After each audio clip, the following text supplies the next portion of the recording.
Mr. Smalley? Here. Mr. Wiggin? Here. Mrs. Jordan? Here. Madam Chair, you have a quorum. So before we get to public comment, there's a lot of people here today. If we could just kind of keep our voices down, I don't think you realize how much it carries, so that we can hear everybody clearly, so they can be picked up for our transcriber. That would be great. So the board may comment on agenda-related items at this time. Please approach the microphone, state your name and address, and go your comments. 5 minutes. 3 minutes.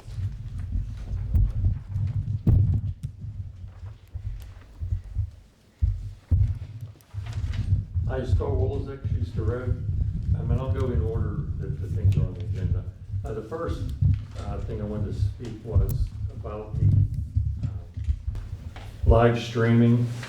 We discussed that a little bit you discussed that a little bit last month, and Mr. Mader had given some other suggestions that he was going to look into. And I think no matter which you decide, I think it's a good idea in some form or fashion. As far as having the people who are on the other end being able to participate, I don't think that's a wise idea. People tend to be a little braver when they're not here in front of you. The second item is the dog shelter. It's a great thing we have. Past boards and this board is going to make a big commitment to redo it. Financially, it's a big commitment, and we've made it a commitment. And I think another thing we need to look into, after hearing Barb talk about what she wants, which was very little, her concern was the dogs.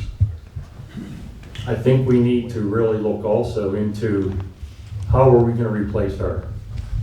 In 5 or 7 years, when she's physically not able to do that, we're never going to find anybody with that passion and is going to spend that time volunteering to run that dog shelter. It may have to be a couple people doing that position, a paid position maybe. I hate to see us put all that time and effort into a dog shelter and not be able to support it. Thank you. And before the next commenter comes up, I was asked by the board to inform everybody, because I know we all know live streaming is a very big issue that's before the township right now.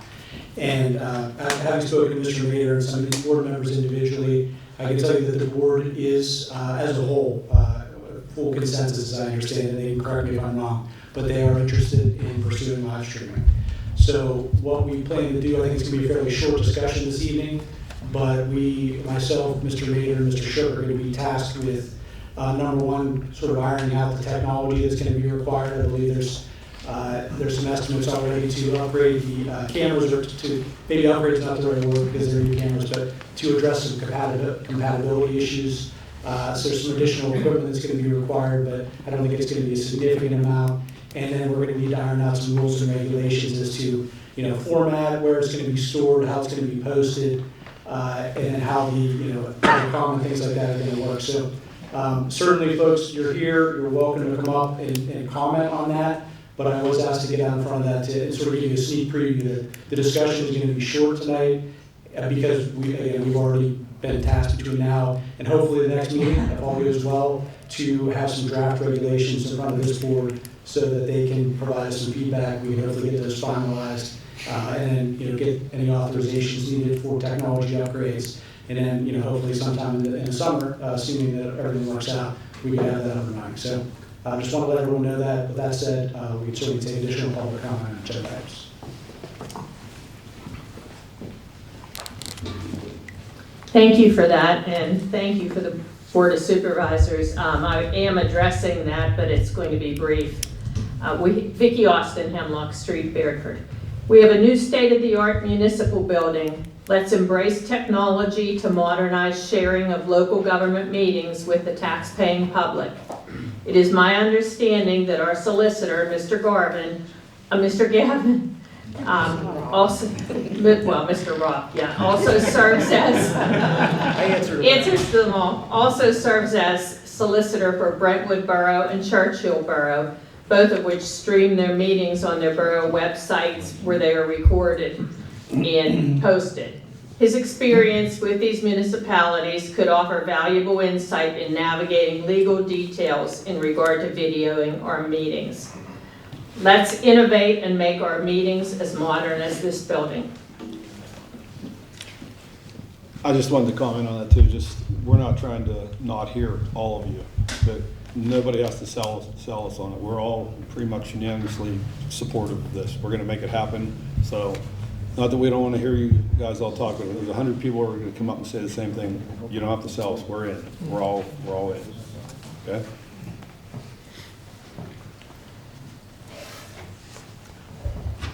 Hi, Jack Burrick, 37 Corberwood Lane. I'll make mine fairly brief too. I'm not going to comment so much directly on advocating for the live streaming because you've already acknowledged that that's where you're heading. But I do want to comment more generally on 3 of the agenda items together. The discussion topics as a whole. And one of the questions I have is why, we're restricted at the beginning of the meeting to comment on the agenda items. My concern is that, for example, with the dog shelter and the live streaming, there was they've come up a couple times already. The live streaming once, the dog shelter I think 1 or 2 other times. Yet on the agenda for the discussion, it simply says Mr. Shook or Mr. Mayor. Obviously, there's been work done to figure out a few things and what the direction is. I'd like to ask that that be put into the agenda topics because we can't comment on anything that's a blank page that we don't know about. So I think it's very reasonable to ask that we have those things when they reoccur and coming back for the second time, we have some information about what's happening. It'll save you guys time. We won't have to stand here and talk about it if it's already being addressed. The other thing on the live streaming I did want to mention is I also have heard about the camera and IT issues for a couple months now, and I don't understand what the problem is. I spent 43 years in IT. This should be something that, if the camera exists, very easy to resolve. So I'm not sure why it's taking so much time and effort. It took a long time for the Wi-Fi to come up and get working in here. We did finally have it for the planning commission meeting. And so that's, I think, everything I want to comment on right now, but thank you very much. I would like to make a comment on that as well. The dog shelter item that we talked about last month, I know there were some comments on Facebook that we did not know where to put the dog shelter and we were confused.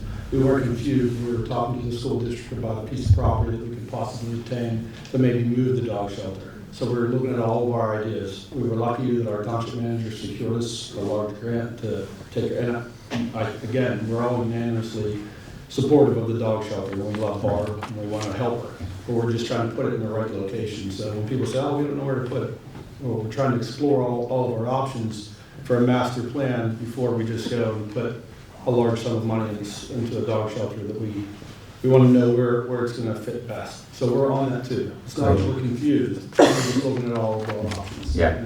I didn't address bringing about being confused, but to your point, if there was something in the comments for this meeting about the work you've already done and what you're looking at, that would have been very helpful for the public.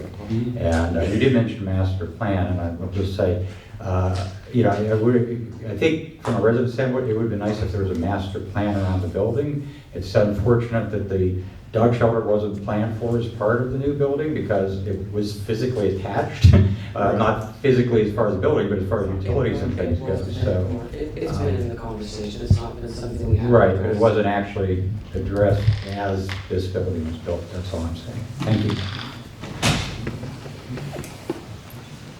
Any other comments?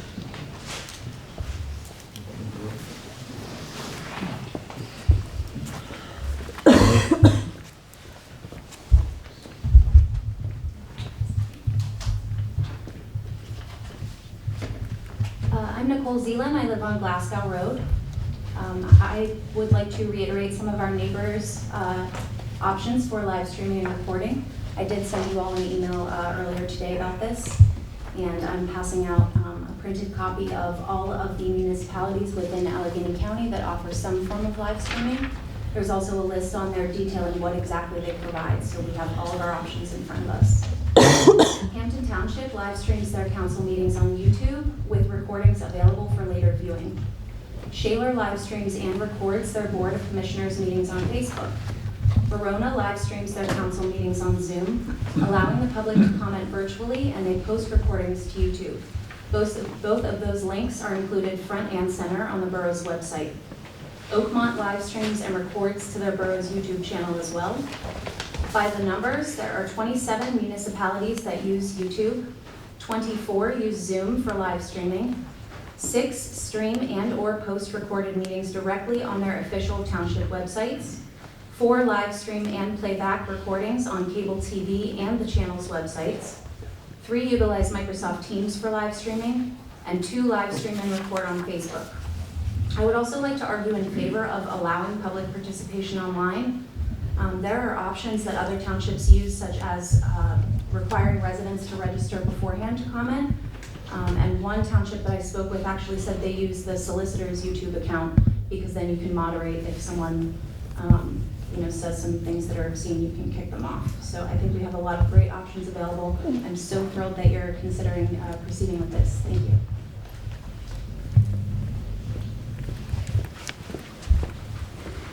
Any other comments?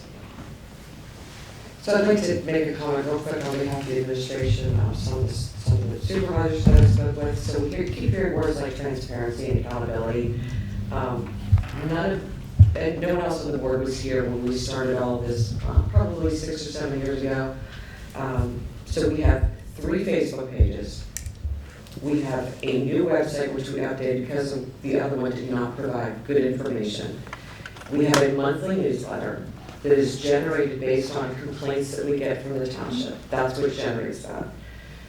We have an annual newsletter that is probably 14 to 16 pages that is sent to every single residence in the township. We have a staff that is available by phone, and they can also email. I heard that people feel it's unfortunate that you have to file a right to know request to get anything out of this township, and nothing could be further from the truth. You just have to pick up the phone and call.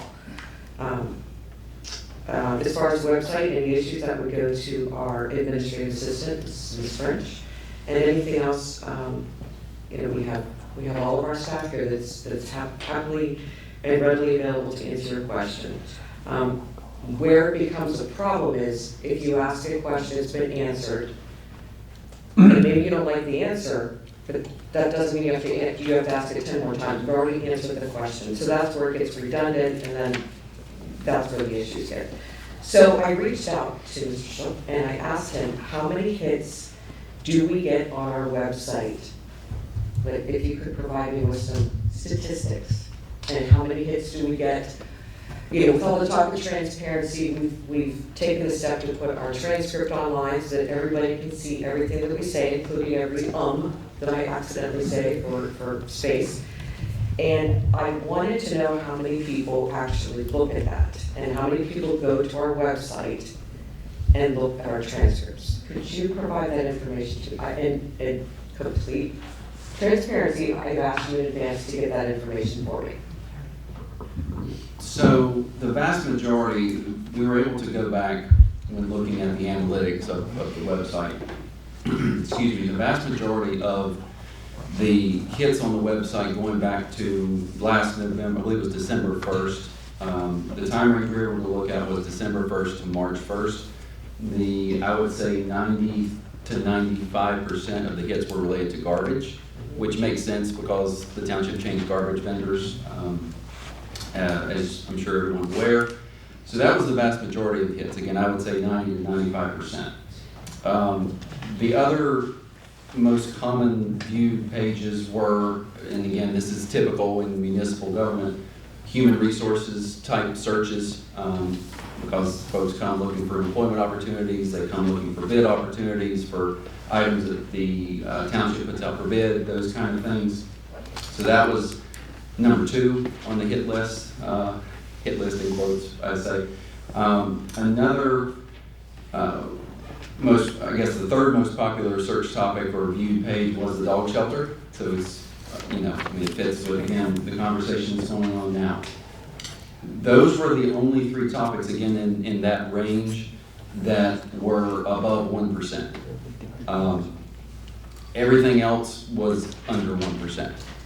So it's the agenda, what we do, you know, like there's some big secrets here, which obviously there are not. How many people look at the transcripts? Because we did that. It's a way to offer the public information. Nothing can be misconstrued, everything is right there. Of course, there's always a small percentage of error that is possible. But what percentage of the people are looking at our transcripts, our agendas, and want to show that they want to be involved? Again, for the date range that we were able to search, it was 0.1%. And it didn't give an exact number, but it just said 0.1% of all searches, visits, page visits was to the transcript, the agenda page on the So it's website. not frequently visited. According to that, no. Right. Just have No, no, no, to- no, This is no, on the no, agenda, and No, we couldn't. we had Public comments. So that's one thing, I know that there's people here, they want it, we want to give that to them, but we also can't, for lack of a better term, spoon feed it. The information's there, we encourage you to find it, to call if you can't find it, and not make it that we're not being transparent, because that's just not accurate. So we'll move on to accept the minutes. Attached to the minutes of the regular business meeting of March 19th, 2025. Are there any questions? Do I have a motion to accept the minutes as of March 19th business meeting as presented? I'll make that motion. I'll second it. Motion by Mr. Hall, second by Mr. Small. I apologize. All in favor? Opposed? Motion carried. Attached is a monthly finance officer's report. Are there any questions? Do I have a motion to approve the report as submitted? I'll second. I'm not sure who said it, so I'll read it. With Mr. Smallman, second by Mr. Hollabaugh. All in favor? Opposed? Motion carried. List of bills. Are there any questions regarding the list of bills? Do I have a motion to pay the list of bills as submitted and approve reimbursable items in compliance with generally accepted accounting practices? I'll make that motion. Motion by Mr. Hollabaugh, second by Mr. Smallman. All in favor? Opposed? Motion carried. Police chief's report. Do you have any questions for the chief? Anything you'd like to add, Chief Loper? Loper? No, ma'am, I have nothing to I add. can take my mistakes, that's all right. Any other questions, comments? Public Works Foreman's report, attached is the report. Are there any questions?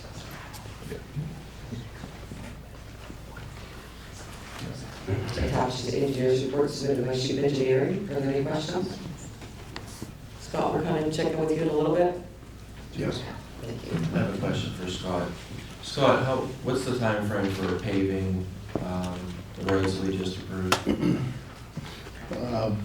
We just got the signed contract books back, so we'll be issuing the notice to proceed here within the next week. It's probably going to be 45 days, is my guess. I'm not gonna hold you to it, but the reason why I ask is we have our fire hydrants in our budget, and, the locations are still undetermined, but we do have two that would go on McCrell Road. There's a need for two on McCrell Road. McCrell Road's due to be repaved. So if those two are the ones that are selected, I would like to see that done before the road's paved.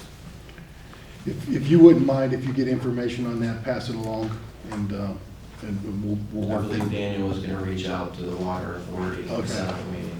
Okay, That was in his manager's report, so he'll very good. coordinate that with you.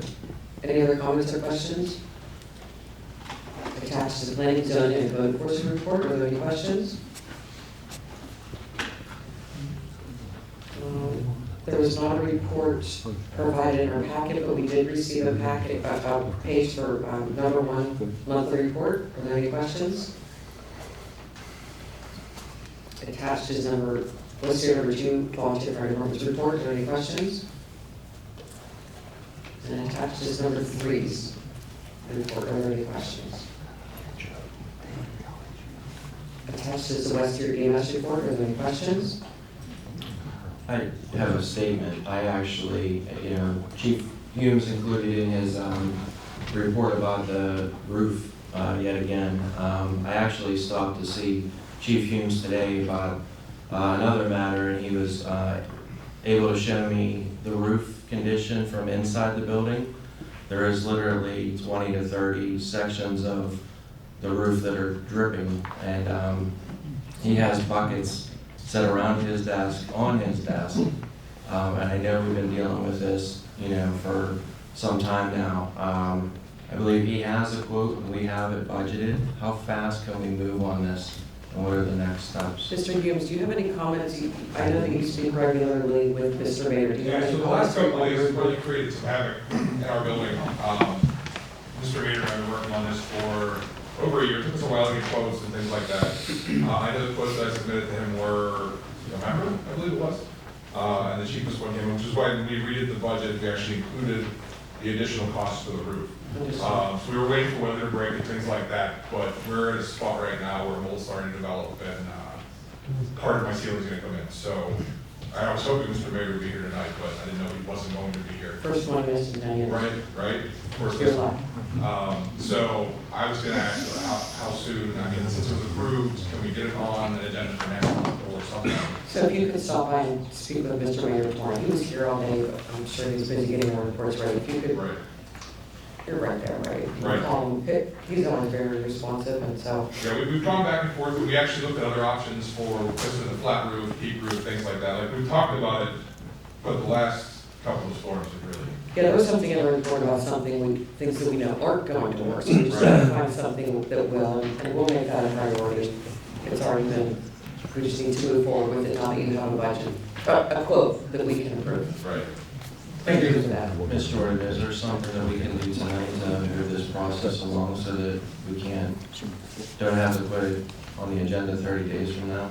I mean, the mold is my biggest concern. We have people that sleep in that building. Yeah, I'm unable to hold classes right now. Yeah, there's literally no ceiling above them. So I can tell you that Mr. Mayor, over the past 48 hours, and I have talked a couple times about this roof issue, there are some contract issues that need to be ironed out. If it turns out that it's deemed to be an emergency repair, there's a possibility of fast tracking it, but I can't get into that as I sit here right now. Like I said, there's another contract issue or two that I need to resolve with him. So we will definitely make sure it's expedited, certainly understand the urgency. And if there's a way to do it beforehand, there's no action this board can take tonight that would accomplish that. So you're aware of the situation, Mr. Mayor's aware of the situation that you've been working on. That's correct. Thank you. So I just had a couple other things about the EMS building in particular while I was over there. The back door literally had to be jarred open. I think that's a fire hazard. It appears to be sticking in the threshold, and the retaining wall in the back of that building is quite literally falling down. There are steps built into that retaining wall, and I think that is a safety hazard if somebody were to utilize those steps.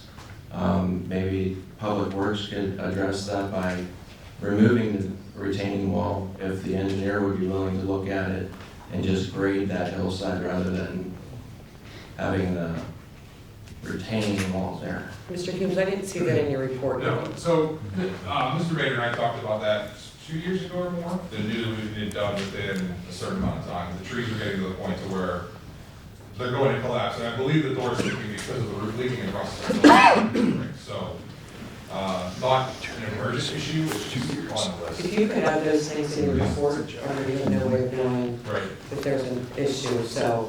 That door is, it's seldom used unless we have classes in there, so it's not one that I often use either, so. Thank you. Adoption of resolution number 2025-7, noise ordinance substitution for Deer Lake's Bowl. Resolution of the Board of Supervisors of the Township of West Deer, County of Allegheny, Commonwealth of Pennsylvania, confirming the township supporting the petition to substitute the township's ordinance number 434 for section 49334 for the Pennsylvania Liquor Code, which is attached in accordance with 40 PA Code 5.36. Attached is a copy of the resolution. Are there any questions, or could you step in here? Sure, I'd be happy to explain. Under the liquor code, generally, there can't be any amplified music heard outside of the licensed areas such as Deer Lake Toll. Several years ago, I think one of my first projects here, actually, we worked on an updated noise ordinance for the township. And one way you can address this is if you request petition the Liquor Control Board to allow the township to substitute its noise ordinance, which still includes protections for neighbors, but is a little bit more lenient than the state liquor code, which is extremely strict. So the board did approve that ordinance. The board approved the board filed, the township filed a petition, which was granted by the Liquor Control Board a few years ago. It was renewed, I believe, 2 years ago, and it's set to expire again. So this is just something that we have to do every couple of years to ask the Liquor Control Board to continue to grant that exemption and allow the township's noise ordinance to govern that. So it expires, and we kind of do it again. Correct. So my hope is that it's going to be a little bit longer of a lead time this time, maybe 5 years, but it's really up to the Liquor Control Board. So that's all we're doing. There's nothing new other than renewing that request. Are there any questions from the board? Do I have a motion to adopt resolution number 2025-7, confirming the township's support of the petition to substitute the township's ordinance of the Pennsylvania Liquor Code in accordance with the PA code? I'll make that motion. Second. Motion by Mr. Smallman, second by Mr. Caldwell. All in favor? Opposed? Motion carried. Authorization 3562 Huntertown Road condemnation. Did you want to talk? Board held a public hearing to determine whether to authorize the condemnation and demolition of a structure located at 3562 Huntertown Road. The owner is William J. and Shelley L. Breyer and Peggy A. Wolf. Block number 1214-K as in kangaroo -0016. Okay, I'm going to, after the board discussed this matter in executive session under the quasi-judicial deliberation exception under the Sunshine Act, I'm going to do the best I can to articulate what I think the board wants to do here, and the board certainly can correct me if I'm wrong on any kind of timelines or anything else. But the board this time is essentially going to grant some additional time to the property owner to sell the property and abate the violations that are at the property. So the motion, which I will attempt to craft here sort of on the fly, would be a motion to deny the, a motion not authorize the condemnation and demolition of the structure at 3562 Huntertown Road, conditioned upon the following. Number one, the property owner must present a signed sales agreement prior to the next Board of Supervisors meeting, which is 1 month. roughly 1 month, the third Wednesday, I believe it's May 21st. I think it's May 21st, but whatever that third Wednesday is. Second, that as part of that sales agreement, and we will document this in the discussion by Mr. Brown, as part of that sales agreement, the seller or property owner must attach a list or the notice of violation issued by the township outlining all the violations. Thirdly, within 2 weeks after closing on the property, the new property owner, and this also must be conveyed to the purchaser, the new property owner must meet with the township manager and enter into an abatement plan with certain milestones that must be accomplished within certain periods of time, and that has to be as approved at the discretion of the township. So those would be the three conditions. Supervisors, did I hit everything, or is there anything else you want to add? Basically got the outside cleaned up. Yeah. Right, yeah. Is that all repaired? And That's a good point, Mr. Small. So, and again, this would be encompassed within that abatement plan, but the board is very sensitive to especially the outside conditions, including the wall, the beams, the roads, those sorts of things. So that will be point number one, just an advanced preview of that abatement plan. That's going to need to be addressed as quickly as possible. And if frankly, Mr. Ryer, if you're able to address some of those items prior to the closing on the sale, that would be appreciated, it'd be a sign of good faith on your part as the seller. Okay. So if everyone's okay with that, someone could just say, so moved.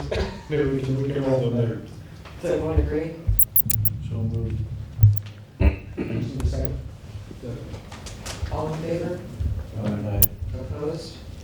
Motion carried. Authorization authorization of the Heisler Stars plan of lots. Planning Commission recommended approval of the Heisler Stars plan of lot subdivision at the March 27th, 2025 meeting. Property is located Saxonburg Boulevard, Cheswick. Zoning district is R3 suburban residential. The two lot subdivisions, lot 1 to measure 1.7825 acres, lot 2 to measure 1.2618 acres. The Planning Commission recommended approval of the Heisler Stars plan of lot subdivision subject to the following conditions.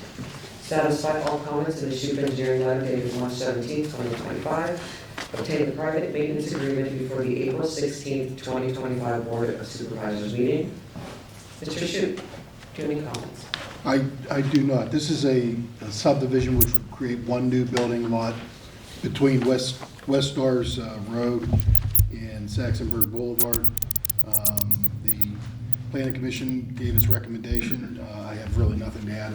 I'm in a position to recommend approval based on that. I'm sorry, did you say you would recommend approval? Yes. Okay, thank you. Do I have a motion to approve the Heisler Stars plan of lot subdivision, including the conditions previously mentioned? I'll make that motion. Second. Motion by Mr. Hollibaugh, second by Mr. Smallman. All in favor? Aye. Opposed? Motion carried. Authorization of old municipal building demolition change order. The Board of Supervisors awarded the demolition of the old municipal building to Delaware Professional Services. The bid specification is attached and includes the removal, backfilling, grading, and seating of the foundation. Mr. Dell advised the administration that the concrete foundation was strong and in good shape, and asked if the township would want to leave the pad rather than remove it. As the contract is in place, any such change would be a decision for the board to make. Mr. Dell provided the attached change order. Mr. Shook, can you get us up to speed on that? Yes, as the board is aware, Mr. Bader sent a memo out yesterday to kind of explain how we arrived at this point that we have. I won't rehash that, Madam Chair, unless you want me to, but essentially, well, before I get there, I did pass this around while the board was in executive session, and if somebody did not have it, please let me know. I've got an extra copy. This is an email that we received from Mr. Deller just this afternoon at 3:30, and in that he lists that if he were to remove the concrete pad, that additional cost would be $3,000. As you can also see in the email, he states that they would not be responsible for any damage that was done to the asphalt in the process of removing that concrete pad. So the concrete wasn't included in the original bid? I have a couple questions. Mr. Shoup, was that in the bid? So I wasn't involved with the specifications, but I was told what the specifications were, and you can definitely make the interpretation that it was included in the bid, yes. Now, we also paid how much extra for asbestos? Just a little over 19,000. 19,000? Yeah, a And little he over. wants an additional 3,000? This is a separate company. So the company that did the asbestos abatement and removal, that was a different contract. I get that, but it's still figured into the same bid. They were bid separately. Yes. So actually, our asbestos guy missed what was in the ceiling. Is that correct? He did. Yes. And then we have a floor that was basically in the bid, and now he wants an additional $3,000 for that. Essentially, yes. So if we leave the concrete, I think that's a credit to us. And we approached, as was outlined in the memo, we approached Mr. Geller about that, and that was our thought as well, was this should be a deduction. As it said in the memo, we were shocked to learn, no, it's not a deduction, we're actually going to ask for more, and that's the $3,000. So we're going to continue to work on that with them this has to get ironed out. Well, the matter in front of you is to authorize a change order, and that's what now this would say, is if you do authorize this, if the board authorizes a change order, it would be for the amount of $3,000. Yeah, we wouldn't want to do that. We should keep, I agree with Mr. Bond, we should keep the concrete. I think that could be beneficial to us. I think we should absolutely get a credit back from that contract. Absolutely, 100%. So then I don't have a motion to authorize the change order, correct? Absolutely not. So I have a motion. In his letter, he said that he did not cap the water, sewer, utilities. That was specifically called out in the bid. Hang on, I'm sorry, which letter are you looking The for? one that's in our agenda. I went by there the other day, the water for the sewage, I think is up there, didn't it? Is that the old table letter? He has since capped that. He had something cap the Yeah, I water believe- and the sewer. If you look, I believe it's, That's fine, if it's done now, after this letter. We also talked about bringing that water line from the road to the dog shelter that was supposed to go through that area. correct. And looking at that area over there as it is right now exposed, the foundation block and the wall block go below the concrete. And it creates an uneven surface. And I think it would be a hazard if we, allow people to park on that. In addition to the pipe still sticking up out of the ground. My idea when we approved this, he was the lowest bidder, was that all of that was going to be removed. It was going to be backfilled with dirt and seeded so that we could mow over it until future decision was made. I thought we were gonna asphalt that area, if we were going to asphalt or gravel that area, that would be a good base. Jim, we could pave over that, couldn't we? Yeah, it's not the best thing to do, but yeah, we could. Well, running with the dog shelter might go now that the school district doesn't want to give up any property, so, possibly they'd want to build some dog shelter on there or something, I'm not sure. Well, my concern is like this, I am stating it was my interpretation that it was included in the bid for $28,750. If it's going to cost a lot of money later, then I think we should address this now. And it would be my opinion to remove it. So what we have to do first is decide that we're not going to pay anymore. And then we have to give the staff an opportunity to reach out back and see what they're going to do. And that's where we have to go from here. Can I, if I could chime in too, I think even before that, I think we need to know where a majority of the board is on the renewal of this concrete foundation. And then, once we know where three votes are there, or three opinions, then I think it will be up to us to go back to the contractor. And if the majority of the board does want this removed, I think our position will be, it was included in the original specifications, it should be done at no additional cost.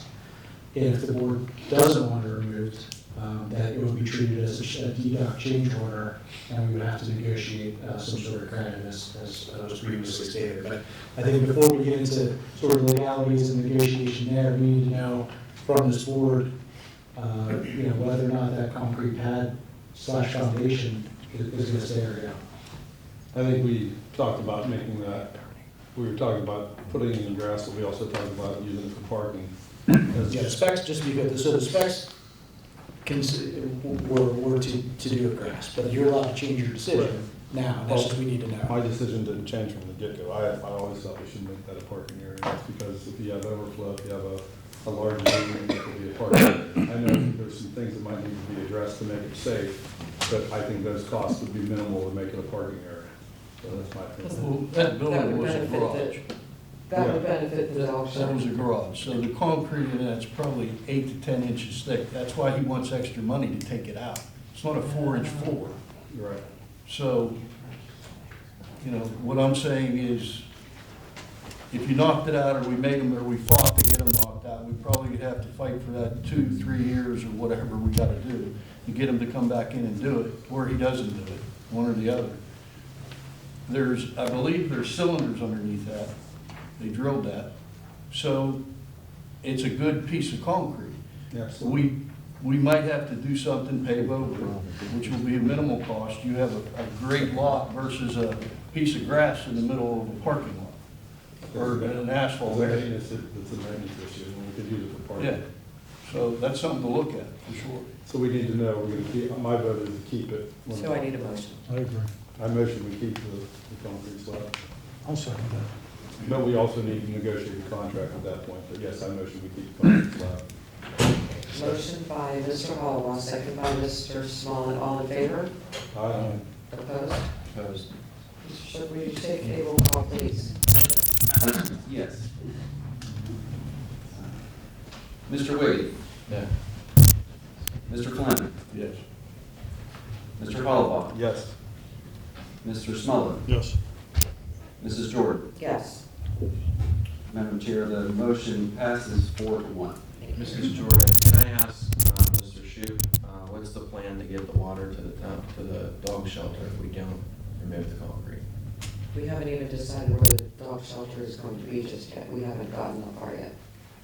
I thought the immediate plan was to reconnect to the water line they just tapped. Yes, Mr. Wiggin is correct, and according to Mr. Deller, which he has not met with us yet, there's a way to go around the concrete. If that was the board's decision, was to keep the pad, there's a way to go around it.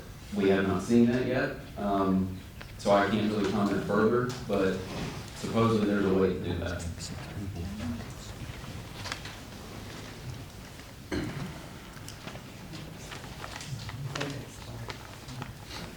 Award of the sale of the Public Works mini excavator. The board authorized the advertisement of the sale of the following mini excavator. 2005 CAT 304CR mini excavator. It was placed on municipal bid for sale. Final bid was received from GTS Services in the amount of $22,700. Are there any questions regarding this sale? Do I have a motion to award the sale of the CAT mini excavator in as-is condition to GTS Services in the amount of $22,700? Make the motion. Second. Motion by Mr. Fleming, second by Mr. Wiggin. All in favor? Aye. Opposed? Motion carried.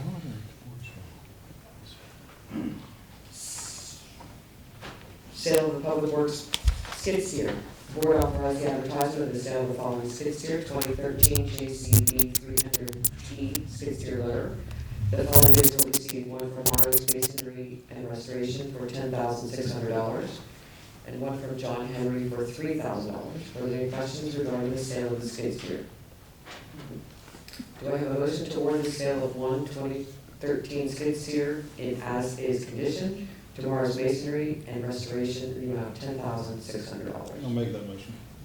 Motion by Mr. Hollibaugh, second by Mr. Fleming. All in favor? Opposed? Motion carried. CDC update and request of funding. Mr. Cordell.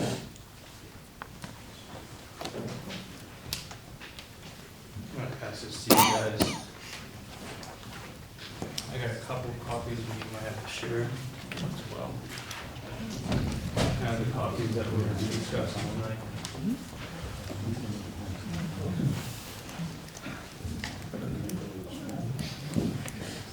All right. Well, good evening, members of the Board of Supervisors, and thank you for this opportunity and for your time. My name is Leonard Perdetta, and I proudly serve as the president of the Deer Lakes Regional Revitalization Corporation, also known as, in short, DLRRC. I'm here tonight to provide you with updates on our progress and outline the path ahead as we continue building momentum for the revitalization of our region.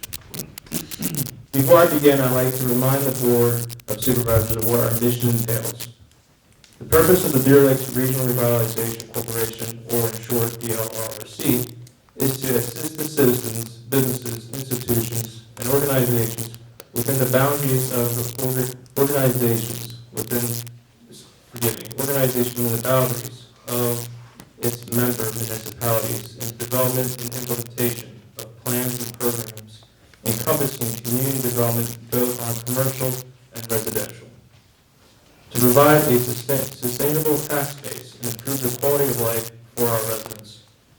Under my leadership and with the support and experience and knowledge of our 12-member board, we made meaningful strides toward the mission. I'm pleased to report that on March 5th, 2025, we officially adopted our organization bylaws. Since then, we've earned support of State Representative Jeremy Schaefer, and we're in active conversation with State Senator Lindsey Williams, who has expressed strong interest in our efforts. I'm also excited to share that Fraser Township has expressed its interest as well for our organization. And also just recently, an Easter resident is interested in joining our mission. I'm also pleased to note that currently one of our current school board members, who was actively involved in leading in the previous economic development efforts of the CDC back in the early 2020s, has expressed interest in our organization. This encourages us, especially with the past experience aligning with our current vision. Currently, our next process is to file for a 501c3 nonprofit status of an IRS Form 1023. We have selected legal representation, Jack Owens, from Jared, German, and Kelly, PC, Law and Order, to guide us through so we can do things in good faith and good practices. And we are confident in our choice. However, as you may know, the legal and filing fees associated with forming a nonprofit do come up with starting costs. To speak more specifically about the things I've mentioned, I'd like to introduce our advisor, Mr. Bill Fontana. He will walk you through the anticipated expenses related to our legal filing and organizational structuring, and share how we're laying the foundation for a transparent, community-focused nonprofit that will serve not just for Westier, but also for Eastier and Fraser, and also especially for the Deer Lake School District. So, Mr. Fontana, I welcome you to the podium. Thank you. You may wonder why I'm up here. My name is Bill Fontana. I live at 308 Saddlebrook Road. I'm a Westier resident. From 1979 to 1997, I served as a senior planner with the Allegheny County Redevelopment Authority. For 3 years after that, I moved to New Jersey, where I served as the executive director of a business improvement district. And then in 2000, I moved back to Harrisburg, where I served as the executive director of the Pennsylvania Downtown Center for 20 years. So I've got quite a bit of experience with these kind of organizations and the establishment of these organizations. The creation of the Community Development Corporation is, in my opinion, a really important step for a municipality that wants to revitalize its business district, work on the development opportunities, maintain the character of the community. And so I hope you think of this as a partnership, right? This is not an organization trying to usurp anything that the township needs to do. This is an organization that, as you go through a comprehensive planning process, and I know the folks at Pashik and Associates, they're good people, who can be a partner to help you do things. A good CDC could have addressed some of the issues you had to deal with tonight. And so I can tell you without any equivocation that the most important part is getting a solid legal status for moving the organization forward. Getting 501c3 nonprofit status is not an easy thing to do. Documents have to be submitted to the Internal Revenue Service. Documents have to be submitted to the Pennsylvania Department of State Bureau of Charitable Organizations. The 1023 that Leonard referred to is 28 pages long and goes to the IRS, and they rarely approve them the first time around. And so what we're hoping that the township will consider is some seed money to help get the organization to the point where it can start raising money from different sources. I took the city of Jeanette has a community development corporation. I took them through that process. Their paperwork was all screwed up over the last 2 years. And in the last 12 months, they've been able to garner $126,000 to help the revitalization effort in Jeanette. Foundations, the Department of Community and Economic Development, corporate contributions, and all those sorts of things. The fees that we are requesting, as Leonard pointed out, is for technical assistance from an attorney recommended by the Pennsylvania Association of Nonprofit Organizations to help with the 1023, the back and forth with the Internal Revenue Service, the filing fees, and all the things that go along with that. I hope that the supervisors will consider supporting this, because in my opinion, you will get the money back many, many, many times over the next number of years. So thank you for your consideration. I'll be happy to answer any questions if anybody. How much is the school putting up? I don't know the answer to that yet. Leonard? The school's not putting in any money at this time.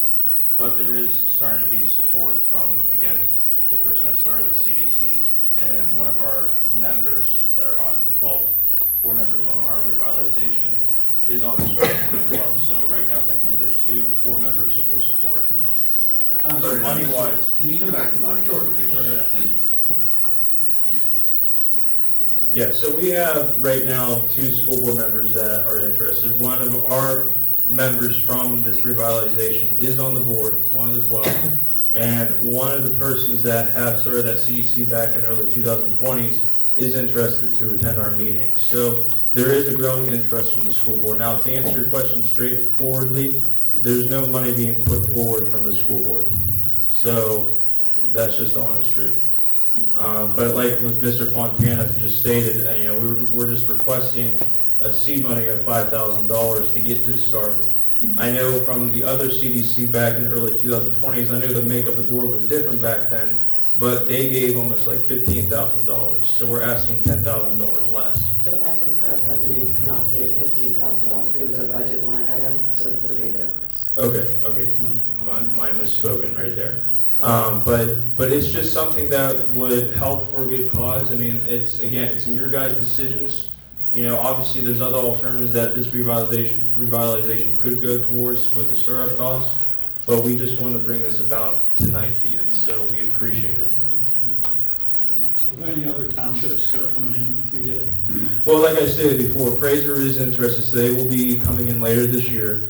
And good news from today that an East Deer resident does want to be participating in these future meetings. And our next meeting is on May 7th, 2025. So. I mean, I'm for what you're doing. I just think we need to get more participation from other townships in the school board.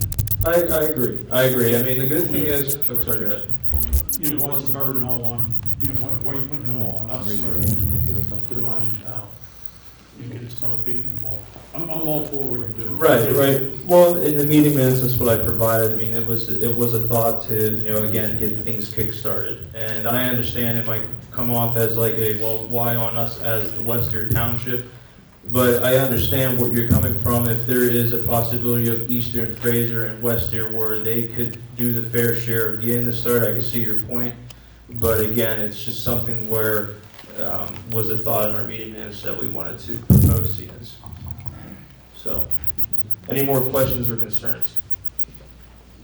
I think that some problems that, Mr. Mullen, you and I spoke about this, is that when it was first presented, I specifically said, it's in the transfers, what is this going to cost? And you said nothing. And I said, what are you asking for? And Mr. Morgan, you said nothing. We don't want the burden to be on the Western taxpayers. So, out of all the taxes you pay, a 12th of that comes to the township. Just a 12th of your total tax bill. So to put it all on us, speaking with Mr. Holloway, that's kind of the issue. So we have some people on board, but I think it would be better received if we were doing this collectively instead of just asking for a $5,000 blank check for what? Well, it's for, again, covering off with the legal fees and also even trying to do the filing. That's what's going to basically be put towards over with that. That's what the $5,000 is going to be used for. But so all it says here is $315 an hour, or you just look, but not to exceed. No. Mr. Fontana, would you want to explain too? I think that Mr. Owen has said that the total cost to do the 1023, the Internal Revenue Service filing, the conversations with the Internal Revenue Service, filing the VCO 10 with the Pennsylvania Department of State, and reviewing the bylaws, I forget the exact number, but it's less than $5,000 in total for those sorts of things. And I completely understand your position. I think that as other townships come to the meetings and come to the table, they should be asked to buy in. But part of the problem is that with everything that's going on in Washington, there's a group up in Meadville that applied for designation in June of last year, and they still haven't gotten their 501c3 status. There is money out there right now. I mean, I know that you're looking at it from the standpoint of the township putting the money in, but this little group in Jeanette was doing nothing, and within a year, they have $126,000 in the But the pipeline. biggest benefit is not to the township. We're the smallest part of the pool. It goes to the school. So what I would like to suggest is if you have your two members, I'd like to meet with them, perhaps with the chair and vice chair, we could meet with them. Let's take it a step further so that we can discuss sharing costs. Have you taken this to the school board yet to ask them? I basically, actually, Mr. Fontana actually presented in front of them. And what did they say? There's some that are non-committed, but like I said, sorry. There are some respectfully not committed, but again, one of our board members on the revitalization is the board president of the school board, and one that is interested is, again, used to be the leader of the CDC back in 2020. So how about we propose that we meet with them, talk about this? Are we allowed to do that? So the two of us can talk to the chair and the vice chair, or whoever you want to represent, whoever, Sure. and see how we move forward together. Because if we're talking regional, that's not just Western Township. That means all of us. Correct. So we've already said in public that we did not want this to be the whole burden of Western taxpayers. So Understood. if they stay true to their statements, we can collaborate and see where we go from there. I feel like that's the next step. I don't think no is the answer, but I think that's the next best step. Understood, and I'll basically do that email with the school board and let them know about that. And also with the, again, being in touch with East Deer and Fraser, and I think it's exciting news for East Deer residents to be a part of what we're trying to do and what we're trying to I achieve. think it's great, but we need to get their governmental body on board too. Understood. One resident isn't going out, we need to get them to buy in too. So I don't think you're hearing a no.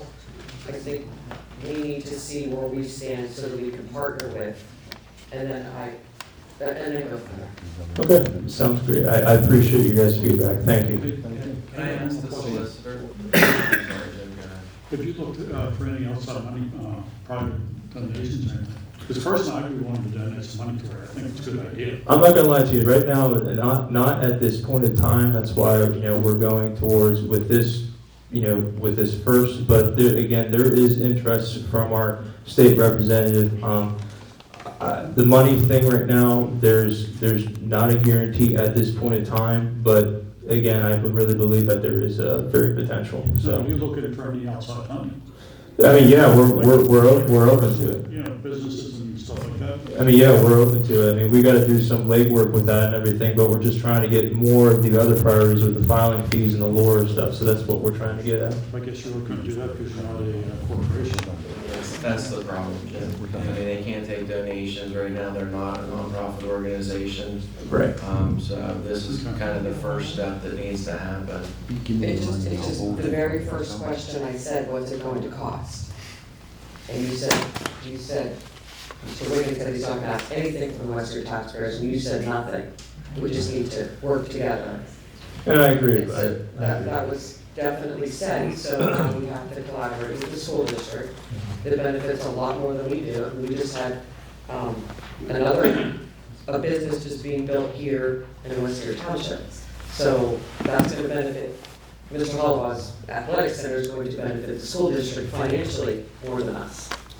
No, I understand. And I'll agree to your proposal. We're trying to meet with you guys and also with the school board and get things going on that end. But again, with the revitalization priority, we're trying to be established as a 501c3, so we need to get that neck of the woods taken care of, and then we can probably accept those other costs of with donations. So. And we're not in support of it. Right. I think we just need to work with the region. It's not just us. Right. Understood. So I think a meeting, I can call Mr. Knighty, we can set up a meeting, and we can go from there and see where it takes us. Sounds great. Can I say one real quick thing? Absolutely. There's nothing wrong with individuals who want to contribute to make a contribution because they do have an EIN number, they've got bylaws, there's a board. They just can't give anybody a tax deduction for the contribution that they make. So if people want to make a $50, $100 contribution to the effort, they can do that. It's just, and I will say this, there is a lot of money out there. I mentioned that earlier. The Neighborhood Assistance Program in the Commonwealth, which gives tax credits to businesses, was increased from $36 million to $72 million. A corporation that makes a contribution to the development corporation can get up to an 80% state corporate tax credit for that contribution if they are a 501c3, and then they get, for the same contribution, they get the federal charitable deduction for contributing to a 501c3. So, I mean, there's a lot of money. The Main Street program is out there. There's a lot more money in the Main Street program. There's an Elm Street program. So there's lots of opportunities for the township to benefit from the creation of this entity. And I think we all agree with the benefit. We just want to see how we can work with the school and the financial. I think that's only fair to our taxpayers. That'd be great. Thank you. Thank you. Thank you, guys. Is there anything that would prohibit us from legally providing funding for this? So I had looked into this issue back in the early 2020s, and I would have to, I only just knew this was going to be presented recently, so I have not had a chance to refresh my recollection. I know that the township is authorized to expend funds for community development purposes, but it gets a little bit, funding one nonprofit entity, especially one that the township has no control over. I'm not saying there's not potentially some risk there, so I'll have to iron that out, and as these discussions go on, I'll firm up that opinion. Well, the chair and the vice chair meet with the school board. Can we put this on the agenda for discussion again next month? I'll put it on the agenda if we make progress. I think one of the most important things about this organization is, you know, we have a lot of dilapidated and vacant structures here in the township, and this nonprofit organization is going to help Westier Township fill those buildings and keep them on the tax rolls, and potentially invite some new business into the township. You welcome new business into the township, Bill? Yes. Okay. But you voted one down last month. Well, because I didn't feel that it met the code, so. Accessibility? Yeah. Just for your information, 2 businesses, one business in Westier is actually staying in Westier. We were able to find a bigger building that suited their needs, so that was a business that didn't leave.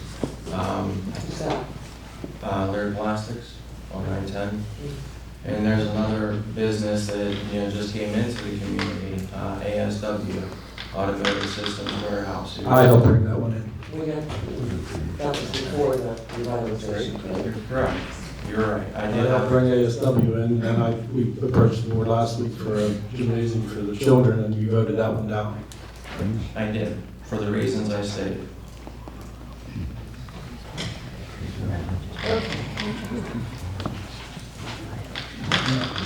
Live streaming of meetings, discussion. Is there any comments anyone from the board would like to make regarding live streaming?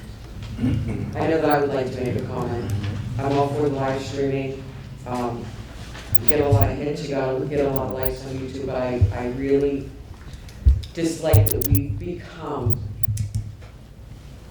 a community and a neighborhood where we just make fun of people. And I can handle it, I've signed up for this. But to poke fun at people who sign up and volunteer their time for this community, we don't have to agree on every decision. Accountability is owning your decision. And I think we own every decision we make. That doesn't make us not accountable, it means you just don't like the decision. I met with Jack in person, on Sunday, I tried to meet with you, to discuss issues with you, to see where you stood, and it, just the way you go about it online and just, you know, little cartoons over our heads and try to make us look like fools and others look really nice. I don't think it's nice. Some of the websites, some of the Facebook pages are just meant to be intimidating and mean. It's a And I campaign, think it's a campaign plug. it is a campaign plot, and I think it's very unfair that we teach our children to be better, but yet these are the examples that we give for them. We volunteer, you don't have to agree with us, but it's okay to be respectful. I have been pointed to people that are as old as my father and called an a-hole over and over and over, sitting right in front of me. I don't deserve that. Nobody deserves that. So we can disagree, but can we please be neighborly? Can we please just stop? Because you get a lot of likes and that's really cool. But it's getting old. And you can continue to do it and I'll be fine living my life. But you look like a fool. Just so you know. I think that's one of the reasons we should support live streaming as well, because I think the people who watch there deserve an accurate description of what's going on in the meeting room. They'll be able to watch the meeting. It won't be an edited version. Again, campaign plug, they can watch the meeting in its entirety and make a decision based on that. Because you can just connect the dots. This one's connected to this issue in the township, connected to that issue in the township. This one's grievance, and it's so out of control. Nobody And I on know this you board, don't follow the dots. nobody on this board receives a paycheck. We're here, other than our time. I'm glad you stated that, because it's ridiculous. I made a statement in the election, whatever we had here the other night. Everybody needs to sit on this seat one time, see what goes on, and what you have to do to make everybody happy.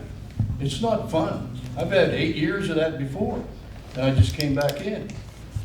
And then you got something like this coming and putting cartoons over your head, doing different things, not stating right things. I mean, nobody gets paid up here. Would you like to have that happen to you? I don't think there's one in here that would. We're trying to do the best thing we can for the community. That's why we were voted in here. And if we're not, then you guys can change that.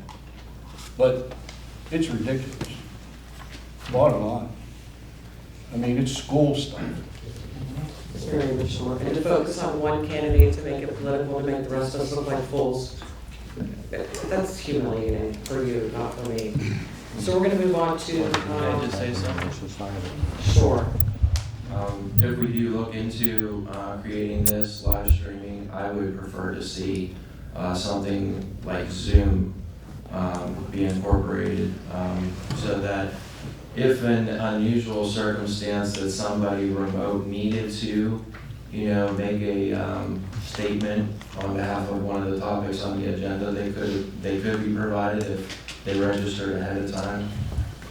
That's one of the options that the solicitor's going to work with. I think we have a consensus on that we need to have some sort of control.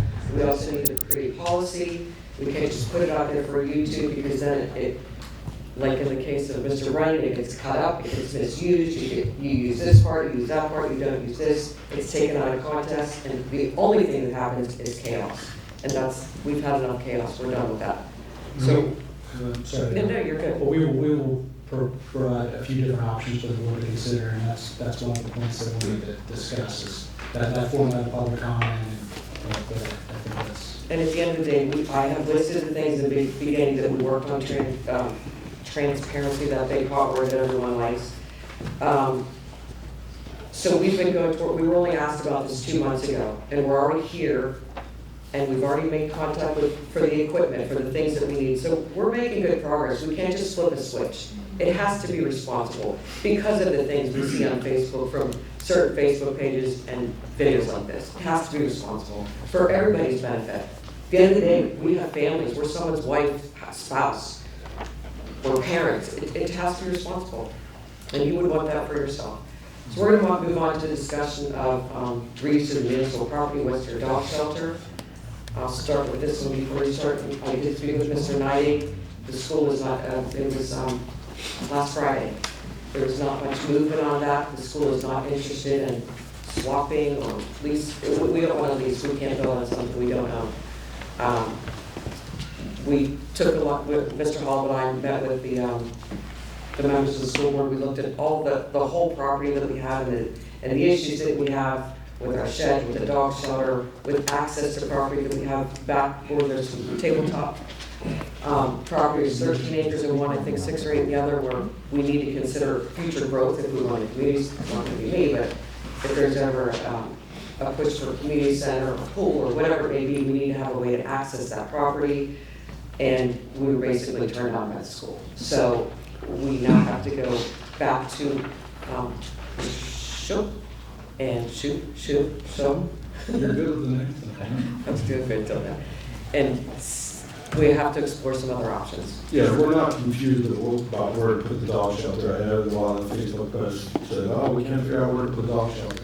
It's not that at all. We're just trying to do our due diligence to put it in the correct place. We're going to meet with Mr. Shoup again and talk about options. If we do put like our chairwoman said, if we're going to put now this is future. We just got done with this building, but we have to think long term if we're going to put a substantial amount of money into the dog shelter. And we all support the dog shelter for the record. But if we're going to put that kind of money into it, we don't want to put it in locations where it could block our easement to go to, what if we build a community center up there someday? So we're just trying to think it all out. None of us are against the dog shelter, so hopefully we won't see that on Facebook tomorrow. Do you have anything to add on that? We'll have us hanging puppies. Do you have anything to add? No, that basically summarizes the update I was going to give. Myself, Mr. Shoup, Mr. Mayor can look at the other options. I know there are other options that have been discussed and thrown out. We can look at those more intently now that we know that the school board option is not going to go through, so we can look a little bit more intently, like I say, at those options. So because of location growth, that was the natural progression to speak to the school, to put it over where the canine fence is. We tried, it just didn't work, so now we have to figure out the thing. And again, we're not confused, we're just trying to get our options together. When you get those options together, can you share that with myself? It'll be in the manager's report. Yeah, we'll share with the entire board. New business for future discussion or action items? I have something under new business. I attended the ALOM conference last weekend. Western Township was awarded the Banner Community Award, which I gave to Mr. Shoker. One of the topics that it was a very informative session, tons of information, 2-day event. One of the issues that I would like to see us work on here in the future is how AI, Mr. Rob, this is for you. Mr. Rob, who's asking about AI? One of the things that we had talked about coming from the conference was how AI is going to affect local government in the future and how our employees use AI. And I think that, we need to kind of get ahead of that and set up some policies and procedures. I think, if I recall correctly from the last manager's report, Mr. Shook, someone else can correct me, but I believe that there may be some personnel policy, employee manual policies that are sort of in process of updating, so we'll definitely pass that along to Mr. Mayor and Mr. Shook, and they could probably bounce it off of Labor Council, Mr. Palumbo, to see what the latest and greatest is. There are probably some templates out there that will be able to start. Thank you. The other thing that I had was our phone system here in the new building, it doesn't give you the number to dial for each individual departments.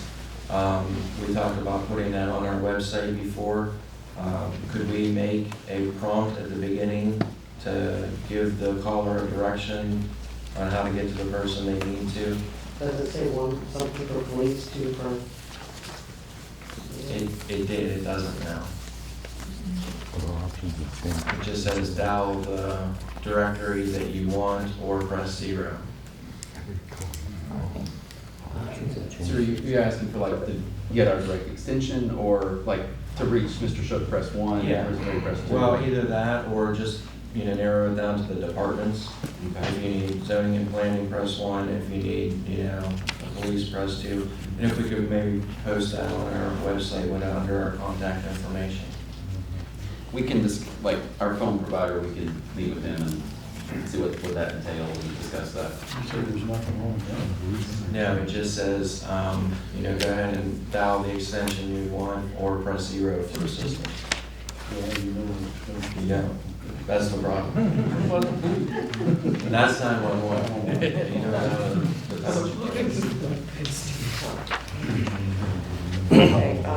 One other thing. I don't know where we stand with the EMS building, but I think we definitely need to look into the issues with the door and this, that, and the other thing, and push that up. I know there's a bid aspect for the roof or whatever, but there's obviously some more issues that we might be able to help them. yeah, they addressed that. just within the last 48 hours, we're gonna have them, they have to fix that, that's not acceptable. I get it, I'm just, make sure the business it goes to, that's all. Mrs. Jordy, can I add something that I didn't add in my report? Would it be appropriate? I just want, For real? well, it's not, it's somewhat police related, but All right. I just all right. wanted people to know that with our new building, there was a new system implemented just in the past week or so for anyone that needs the police after hours. We had some issues with people walking the building, looking through the windows. We did have a company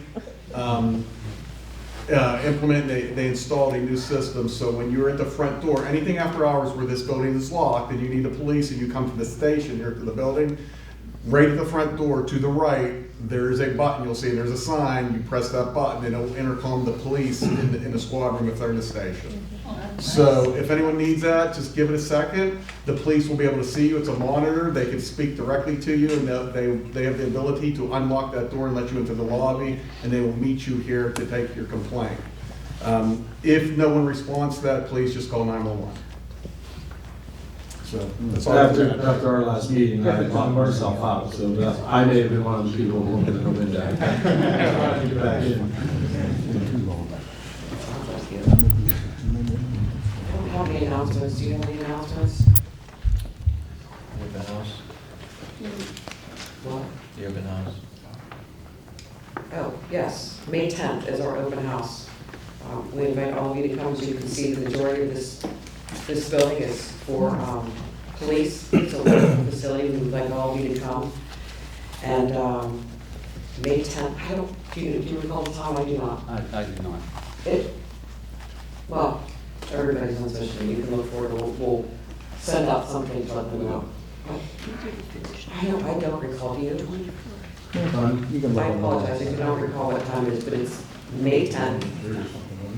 I feel like it is 1 to 3, but don't quote me on that just yet. So we welcome everyone to come, we want you to see the progress, the incredible improvements to almost 3/4 of this building, which is the police. It's an absolutely fantastic place back there. We want everyone to see what it is. So, mark your calendars for that. We hope all of you can come and see what we've been up to here. So now I have public comments on non-agenda matters of general township concern. We'll hear comments, and if you could please approach the microphone, clearly state your name, limit your comments to 3 minutes. My name is John Vento, Corburywood Lane. First of all, I want to thank you for your comments about being neighborly and cooperative and supporting each other, and that's kind of the theme of what I'm going to talk about tonight in my 3 minutes. As many of you know, we have an event once a year called Corbury Woodstock, which is a music event in our little community on my property, but everybody in the neighborhood participates. And over the years, 17 years, we've raised over $50,000 for charity.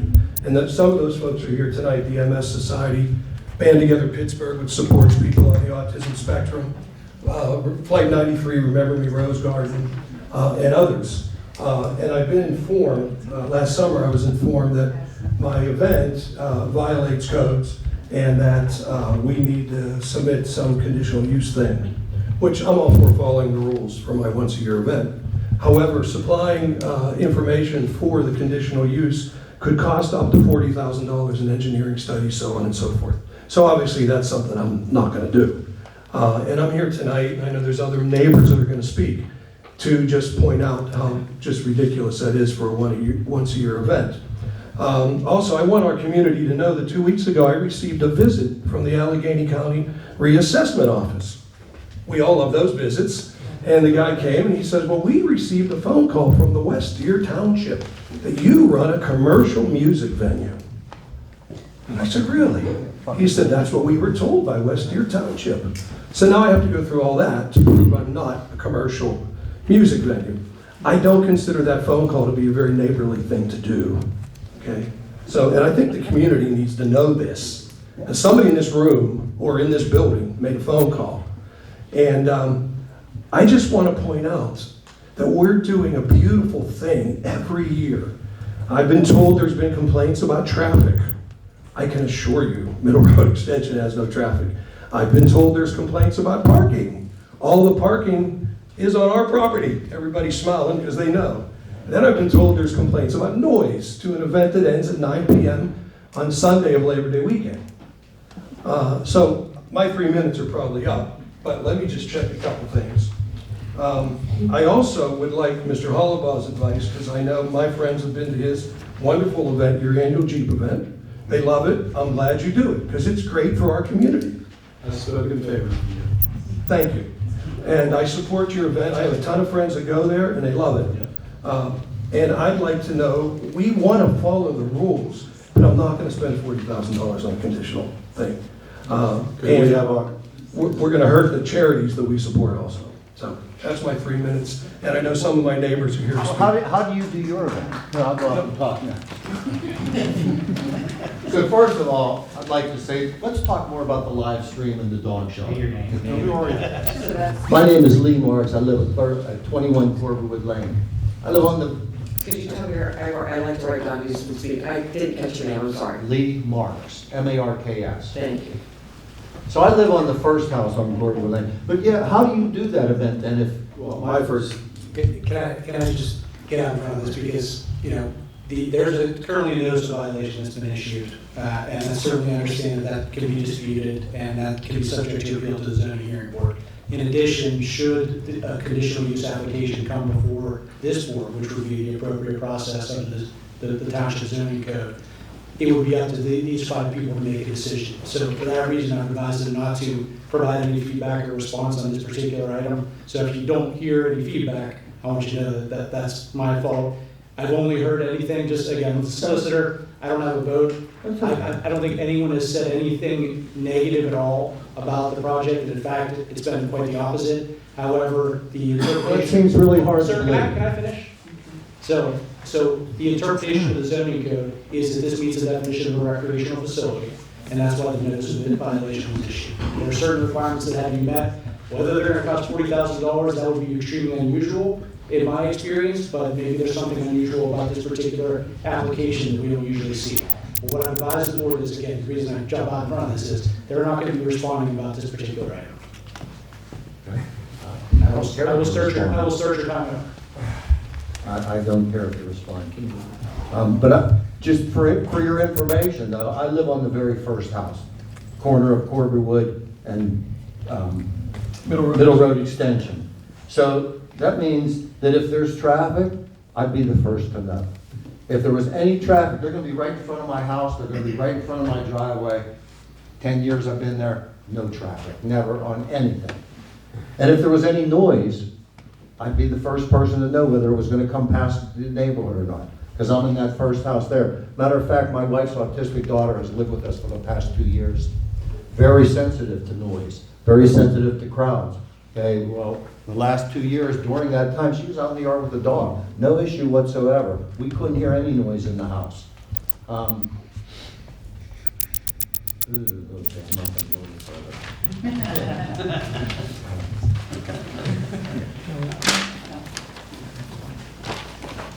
Hi, my name's Kelly Ujadowski, and I live at 6 Triple Oak Trail, which is right beside Corbywood. And I'm neighbors with Lee, I'm neighbors with John. My property is right beside John. They joined. And I can see Lee's house, I can see Middle Road Extension, I can see Corbywood, and there is never traffic for this event. We even offer our lower field for them to park in. I have a special needs daughter as well. I have 6 grandkids at the time that are always running around. There's never been an issue with traffic, noise, any type of disturbance of any kind. I've been to the event. It's a wonderful time for good people to get together for a good time and for a good cause. And I would welcome, I'm sure John would too, anyone to come see. It's just an afternoon of a nice time with good people. Thank you. And I have to say that you don't have to convince us, but you can't ignore when there's a complaint. You can't ignore it. Just like if you complain about the gas wells or traffic or dirt on the road. Can we get record? Who can ignore that? I said you can ignore it. Can we get records? You can't ignore it, then I want to see it. I want to see the complaints. That's not how this works. What do you mean? You have an opportunity to comment, your opportunity is done commenting. It's up to the next person. Well, you're sending letters saying there's complaints. Let us see them. They're not public information. Seriously? Are you serious? Domestic complaints. John Lambert, Middle Road Extension. You know, out here at West Deer, we hunt, we shoot guns, we shoot off fireworks. You know, I never hear anybody complaining about that, although I have one time, I did, but I had a good reason. Anyway, that's a great cause that John does, and there's a lot of people going there, but there's no traffic lined up on the road. Cars come in one at a time, they get parked, and there's no problem at all. So I think it's great for the community. Where do you come up with the $40,000 figure? Engineering topographical studies, I was given a list of drawings that had to be created. That's what I was given. I have the letter right here. Yeah. I was given a list of all the drawings required. I contacted an engineering firm, because I'm kind of in that world, and they gave me a projected estimate of $25,000 to $40,000 to create the documents the township is required, plus a $1,300 application fee.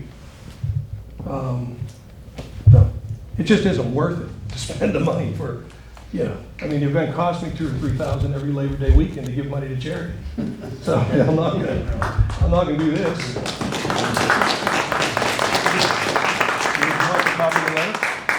I brought it for you, and you'll see the requirements. Jim, you can get that from staff. This was Dave Thomas's letter he sent me last year.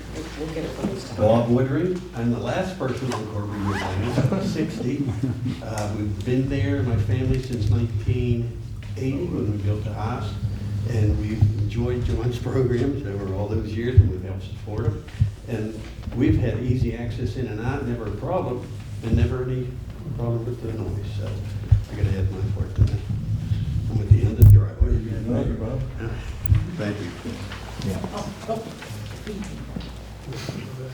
My name is Ray Zatola, owner of Zatola's Pub and Eatery.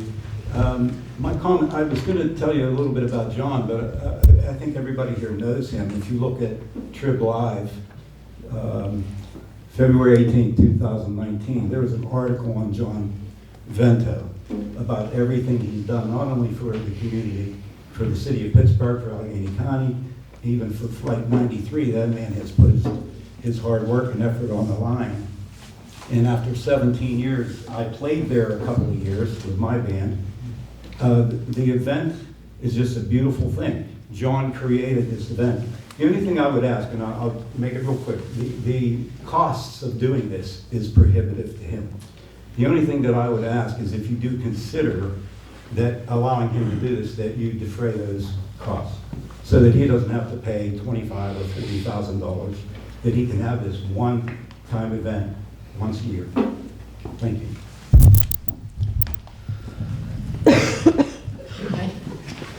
I do have a complaint for John. My name's Kim at Girdwood Lane. You've never invited me, and I live right down the road. I have never been invited. I have been there for 28 years. So, you need to come to the other end. But no, it looks like, I mean, with all the signs and everything, but no, I'm one of your neighbors, so I'm just throwing this out there, go to the other end. Smolin, I want to meet up with you because I'd like to also give some money regarding what you spoke about earlier for revitalization. Huh? He's giving it to me, so Revitalization. Oh, no. So I'd like to do that. And second of all, please fill me waist up. I look like a manatee in the last one that you were filming, and it didn't feel good. I did. I looked like it was horrible.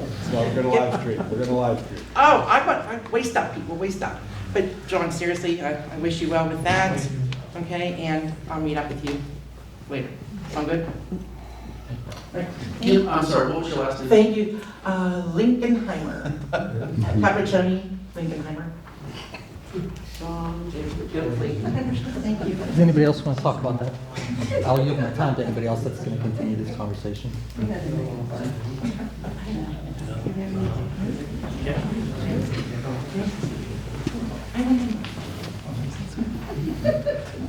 Hi there, my name is Bill Sink, and I am the president of the Remember Me Rose Garden at Flight 93. If you haven't visited, you should. I'm sure you're all familiar with Flight 93. We're all old enough to remember what happened on 9/11. We count solely on donations. and grants from the state and from the county, and donations from people like that gentleman right there, John Vento, for our very existence. We get 10,000 visitors a year who walk away changed people because of what they feel for those who sacrificed their very lives so that we could be free. So for John, I would stand here for an hour and tell you about that man and what he does for charities, not just ours, but others. And every year, we count on his contribution to help fund our operating expenses. We're all volunteer-led, so we have to have some money to be able to provide for the basic necessities to keep this 15-acre Remember Me Rose Garden alive and well. So can we get your address for the record, please? Sure.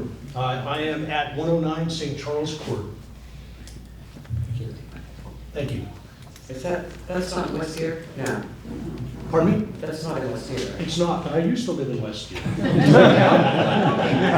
I went to junior high for 2 years. No, I just never heard of that. Yeah. Because I never heard of this, never met Mr. Vento either, so I guess I must live on a rock Well, across. you should come and see one of his concerts. It's awesome. Are we allowed to ask questions? No. My name's Utah Burgess. I'm not from West Deer either, and I've never. We only allow comments from West Deer taxpayers. Oh, That's okay. why- Well, I was gonna say, I never even heard of West Deer till I came to Wisconsin. He's a real asset.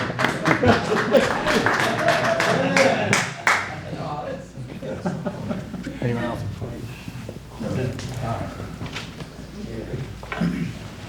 Steve Brennan, Bakerstown, Comerville Road. I think I'm going to change what I'm going to talk about because there was a lot of things that were said about me about 10 minutes ago. One, I'm not affiliated with any candidates. I'm not affiliated with any Facebook groups. Any candidate that's running or has run, the only time I've ever seen you or talked to you has been in this room. So I just want to get that straight. People are coming to me telling me who I'm affiliated with, and it's me. I'm affiliated with me. The other thing that I heard said was, outside of me being a part of a campaign plot, is that I'm doing what I do for a lot of likes, and I don't. I have 15 followers on a YouTube channel that I post informational things. Sometimes it'll be silly, but actually only once it was silly, and it caused a complete meltdown. I post informational things that are backed in law, and are honestly serious topics and informational topics. Every meeting that I record here, I post in its entirety, unedited. Every meeting. That's not exactly true. It is exactly true. You've only been to 2 meetings. Every meeting that I've been to and that I've recorded is available. Like, what do you want me to say? Correct, but it's only been, you've only been here for 2 meetings. You haven't been coming here for weeks and months and years, so. just- I didn't claim to. Just put it out. You just put it out there. What I wanted to really talk about, though, is what happened on Monday. We had a Meet the Candidates event. We okay? You're fine. Thank you. We still got a minute and 10 seconds. Ms. Jordan, you tried to run me out of the building. Me personally? You personally. Was it? Wait, let me put on my gosh, I'm shocked. Wait, who is that? Well, let me speak just for a moment. It's on your own camera that we all watched, and that 5 or 6 people sent me a video recording of, is of you talking to Mr. Hollenbaugh and Mr. Beal, asking to get me removed or to have me put my camera away, which is a right. You can't ask people not to record or take pictures. You can't ask people not to audio record. You can't ask people not to draw what's going on up here. It's not allowed. It's illegal. And then you called the police. And they came. And when they came, you stood up and said, I'm causing a disturbance. I have to go. I was standing. I didn't make a peep. Anybody who whispered in this room made more noise than I did, standing in the back with my back to the wall. Mr. Renier, over time, just wrap it up with a couple of minutes. You put my safety at risk. I had people yelling at me. I had people touching me. I had people spitting on me with their words, not spit, you know what I'm saying. I had people grabbing my equipment. You ran me out of this building. You ran me to the back. And I don't think anybody ran you out of the building. what would you call it, Mr. Wait, Hollabaugh? so this, your comment time is out. I'm anxious to hear what Mr. Hollabaugh has to say to me. I don't think anybody ran you out of the building. I think everybody was upset because if everybody screams transparency, that's kind of why we're all supporting this law, because we want everybody to be accurate with everything that goes on in this meeting. But what you did with the YouTube video a week or two ago when you put little headlines about, you say you're not for a campaign, and you did blurts about our chairwoman and our township manager, and they were degrading remarks above their heads and stuff. Well, neither of them are running for anything. Let me finish. You had time to talk. So I'm just saying, when you do that kind of stuff, these people don't get paid. We're not getting paid up here. We're just trying to help too. I hope everybody in here gets a chance to sit up here, because then you'll see what it's like. I get it. I didn't get paid to be here either. But I still didn't deserve what happened to me. No concern to my safety, only the concern to get me pushed out. I think everybody's concerned for their safety by putting videos on. You brought his wife to tears, so there you go. Do we have a motion to adjourn? I'd like to say something. Well, I'd like to say something because Steve, I'm not going to speak for anybody else up here on this board, but I do feel very strongly about our First Amendment rights, and I will support that. I think everybody does. Don't try to make a fool out of somebody though if you're going to do it. Scott Walls, Exeter Road again. I was here Monday night for the Meet the Candidates session we had. I want to thank the board for allowing us to use the building. It wasn't put on by the board, it was put on by another group that was able to use the building. As well as the Democratic Committee, we used the building, and the CDC uses the building as well. So I want to thank you for making that available to the public organizations. It's a good event. I'll make this very quick, so thank you very much. You know, I am from our Jack career. I just want to comment on a couple of things. First of all, I just want to say, I'm not sure why my name was called out earlier, just so we talk about meeting with you. I just want to say, I think that every time I come up here and the people in our group, we've tried to be very respectful and, you know, state what we want clearly and factually. I will say, as far as the transparency issues that keep coming up, you know, discussing transparency without it being on the agenda was non-transparent. So just FYI, that would be a small example. The other thing I can discuss about lack of transparency, I emailed the township manager about the building cost about a month or so ago, and asked, you know, hey, what's the cost been for the building today? And he said, what's in the budget? Look it up. So I went and looked at the budget. I did some calculations based on the years in budgets, not real straightforward. Came up with a number, sent him an email back, said it was it. No, that's not it. The projected costs for 2025 aren't going to be what they are. So I go back and I calculate based on what was in the actuals, and I'm told, well, that's close, but we won't know what it is until I actually do the calculation. The other reason I'm using that example, in most other townships, you can walk into the township building or call somebody or email them, and they'll give you a cost to date. That's all we were asking for. We've also had to submit right to knows for similar things where the solicitor's office gets involved in fulfilling the right to know, which costs the taxpayers money, and there was no real reason. Some of the stuff is very basic. So I just wanted to mention that. Lastly, the last thing I'll say is just regarding my neighbor, John Vento, the ordinance he's being cited for of a recreational use starts off with an establishment open to the public. I'm just going to say that and you think about it. Thank you very much. I have one other comment. Mr. Vento, since you walked back into the room, I would just like to say, you know, John has helped the fire department raise money. He helped orchestrate a musical event and comedy show at our fire hall. And, you know, I've been to his, you know, property for his event. I think it's a very nice event. So I am just very sorry that somebody would call the county and send them to your house. Thank you. Thank you. Apology accepted. Jeff Matthews, Dana Drive. I'm a true outsider. I went to meet the candidates tonight, and I'm the only one who wasn't born and raised in West Deer and went to Deer Lakes High School.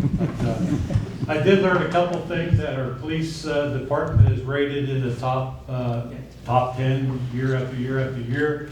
I did learn that our millage rate is in the bottom 12 of Allegheny County.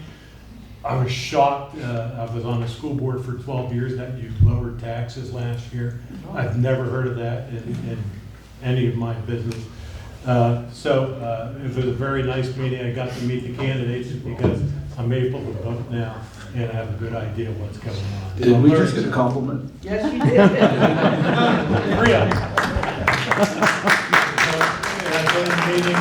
I've been in meetings that lasted all night, so I'm going to be really brief. My only question is, I bought a ranch, Dana Drive.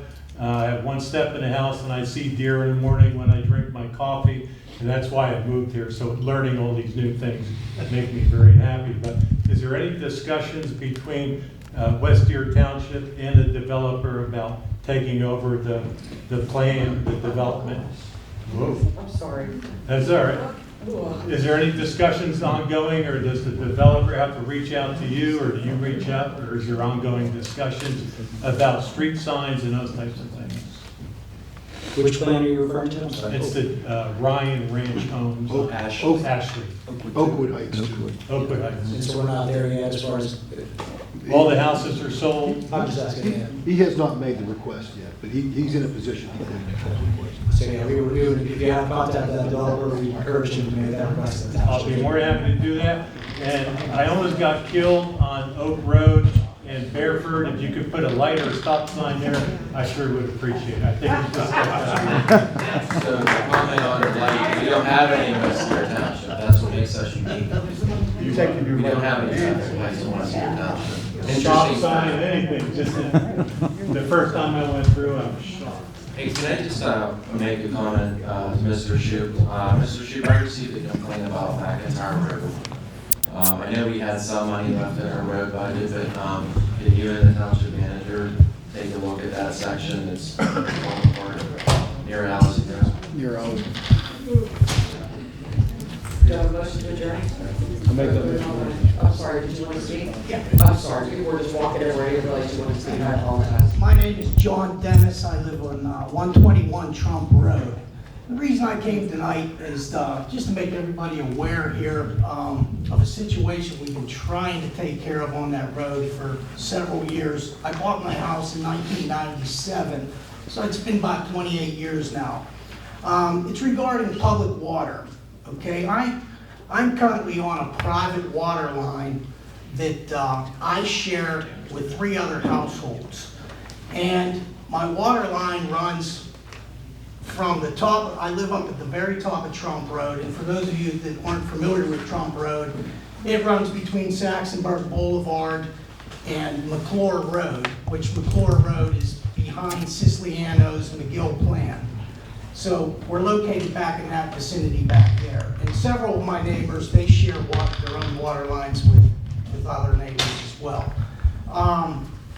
My concern is the house was built in the 1940s and 50s up there. And I don't know how long these water lines are gonna last up there. When the homes were built, the people that built the homes got together, and my line runs through the woods about 1,500 feet downhill, and my meter is actually at the corner of Trump Road and Saxonburg Boulevard.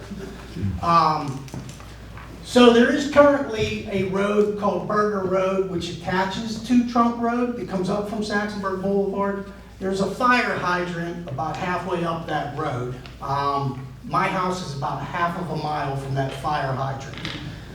So my question is, what would it take, or what would be the steps to possibly look at attaching a trunk line from that fire hydrant up to all those homes? There are 14 homes up there on that road, and everybody could have a 1-inch water line coming to their house. We're running a 3/4 inch copper line feeding 4 residences.